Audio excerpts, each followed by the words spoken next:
ASEAN Dailies. First and the foremost news from Southeast Asia. Hi, this is Arlene. Welcome back, this is Grace. You're still with us on our ASEAN Daily on the 1st of February, where we bring you all the latest from Southeast Asia with a focus on economy and society. So, on the economic side, well, not exactly economy, but I would say that is the future of the Southeast Asian economy. And Philippines is leading it. In fact, it is now the largest wind power generator in ASEAN. Wow, congratulations to the Philippines. And in fact, it will be a very good example when it comes to this particular power they will be generating with the energy capacity they will have in very near future. And in fact, the nation has about operational wind energy capacity of 400 MW and more than anything other countries It's in megawatt. Megawatt in the ASEAN region. And this is a huge capacity that the nation will carry out, and then it will also boost up the economic status as well, because it will help to replace a lot of the energy that we wasted before, and as well as electricity that we have been using. In fact, this wind farm is great not just for the creating renewable energy, but it's great for economy, especially revitalizing rural economy.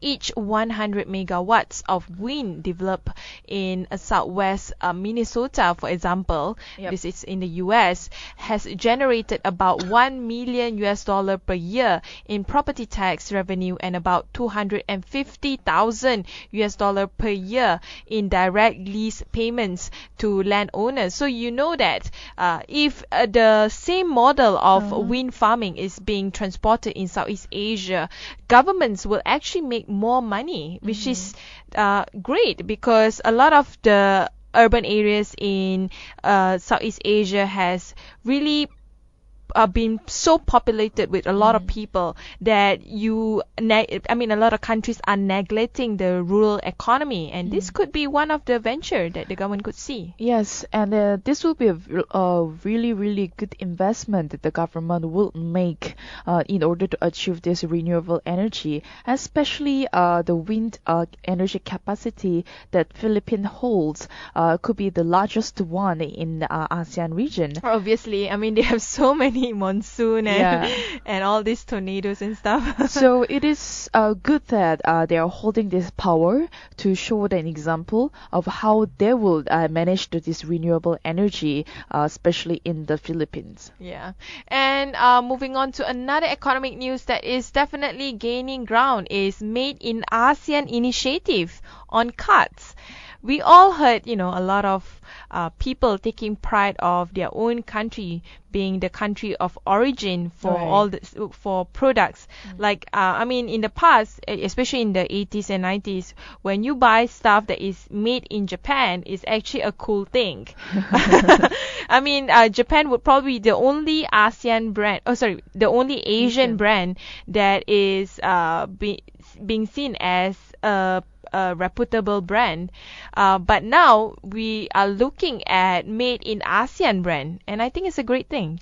I guess it's a great promotion coming from ASEAN community, but here there will be a lot of things that people will question. What is the quality of the ASEAN-ness in it, and also as well as when you think about the ASEAN country, it includes 10 nations. So what can represent as one or product or anything in terms of skills or when it comes to ASEAN community? So that's another next question. But this is a very good step coming from there, because people will get to know more about the ASEAN and also the products that ASEAN can provide.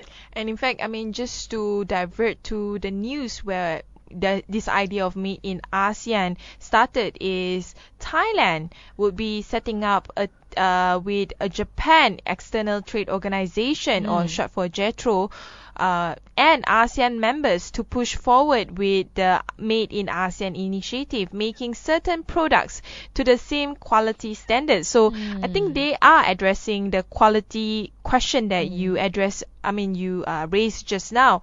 In fact, according to Commerce Minister Apirandi Tantraporn, under the initiative, manufacturers in Southeast Asia could make products from different brands, but those produced as joint manufacturing bases would be labeled as made in ASEAN for re-export to the world market. So the Thailand will propose the initiative at a meeting of ministers from Cambodia, Laos, Myanmar, and Vietnam to be held in Bangkok in the coming month to discuss further when it comes to making their own quality products, also collaborating with Japan.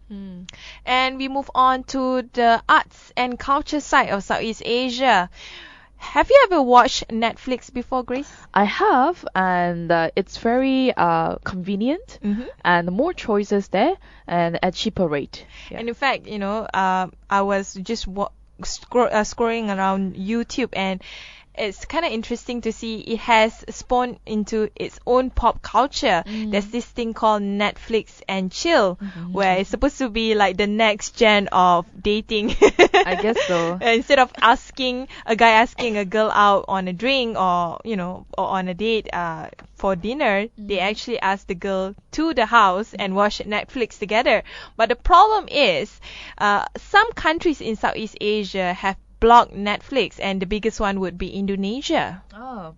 Well, I don't know how the public in Indonesia will react to this news, but having this good platform to watch all those, also having access to the movies and even dramas, a series via Netflix is a really, really great provider. However, it is being blocked in Indonesia. All the platforms at midnight on Wednesday, it will be blocked. Oh, it has already blocked a couple of days ago. Oh no! And then this issue is about the permit accordingly, and then they don't follow the rules. They also display violent and adult content. But of course, when it comes to any kinds of movie platforms, they have to include any kinds of categories there. It's just a matter of when you register as a person on the certain platform, they will detect whether you have the age limit or whether you are applicable for the particular movies or not. But the great news is some competitor are quick to take on the block. In fact, a rival ISP, My Republic in Indonesia, posted on its Facebook page that it will provide full access to Netflix, encouraging users to sign up with it. So, well, I think Indonesian will still watch a Netflix by hook or by crook. There will always be market for it. It's like the next gen of watching TV. But it is quite sad because Indonesia has a huge population, and if they can just let people to access to Netflix, the market there is just huge. But it is being blocked. So a lot of people are questioning. What's the point? Why can't we watch Netflix because of the block? We can't have another access to any other platforms. So people are being their own people. They will just find a way to watch the platforms what they want to. I think with this globalized economy where there's so many disruption or destructive happening in each of the industries. Even in Malaysia, Netflix faces regulatory challenges. How can the government control the content in Netflix? It's unfiltered and there's a lot of risk content. Yep. How do you control kids from watching contents that are supposed to be for adults? Exactly. So these are the challenges that I think is valid to be addressed. Some of the contents are inappropriate for certain viewers, like kids. So I think these are the conversation that needs to be continued, and hence I would say continue with Netflix, but I think parents and adults play a vital role in make sure that Netflix is only being accessible by people who would be able to watch it, but not to everyone, especially not for those who are underage. Another thing that I want to say that internet connection or access in Southeast Asia is not good. Yes. So even if you have Netflix, you still, would not be able to get the best connectivity. But however, when it comes to developing countries such as Malaysia, Singapore, even Vietnam and Indonesia, the internet access there is not so bad. In fact, they're improving. So having this Netflix, they can watch at the easier access and then less burdening internet access to any platforms. So it'll be a great platform, but it comes with a lot of questions again. That's true. I mean, I think watching Netflix in the city area in Kuala Lumpur is still fine. But if you go just 1 or 2 hours away from the urban areas, right, you would probably have poorer internet connection. And that's where, having Netflix would not, enhance your TV watching or internet watching experience. So that's also another question to be raised. Before we end the news today, I want to raise a very interesting report by Mastercard Asia. According to it, that Bangkok is ranked Asia's most popular city for tourism. So yes, especially with the temperature drop, perhaps it will attract more attention. But yes, Bangkok is a very interesting city. In fact, it has been allowing a lot of tourist foreign visitors to visit, and also to sightseeing. From shopping is another element, and also the people there, they're very friendly. I will say they are very tourist-friendly people. They already know how to engage different people from different countries. So the Bangkok is, I have no doubt that it is ranked Asia's most popular city. And in fact, according to the poll, Bangkok received 21.9 million foreign visitors in 2015, followed far behind by Singapore and Tokyo, both at 11.8 million. Oh. In fact, Kuala Lumpur only came fourth at 11.3 million visitors. So Bangkok is definitely, doubled the tourism, despite last year they faced challenges with terrorism. If you remember the bombing in one of the shrines in Bangkok. That was a bit shaky status for the tourism, the area there, because of that particular incident. However, it's picking up again, and then with Christmas season, Chinese season coming over, a lot of people are traveling again to Bangkok this year.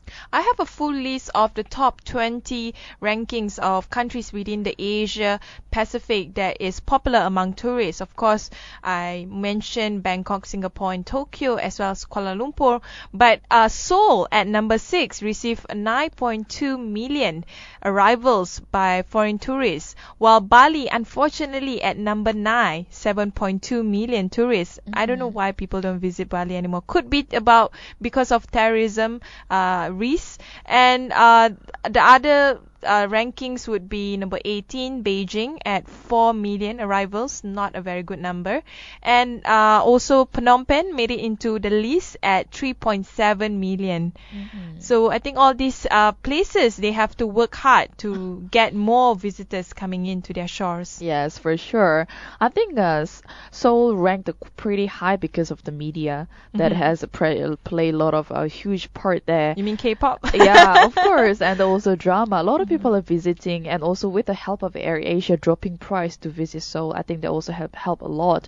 But other countries you mentioned, other than Bangkok, of course, whoever is ranked at the lower rate, they really need to pick it up and then boost their tourist attractions to attract more foreigners there. Yeah, but I think I would also go to Bangkok. It's very cheap. There's a lot of things to shop, a lot of places to go, and of course the food. The food is everything in Bangkok.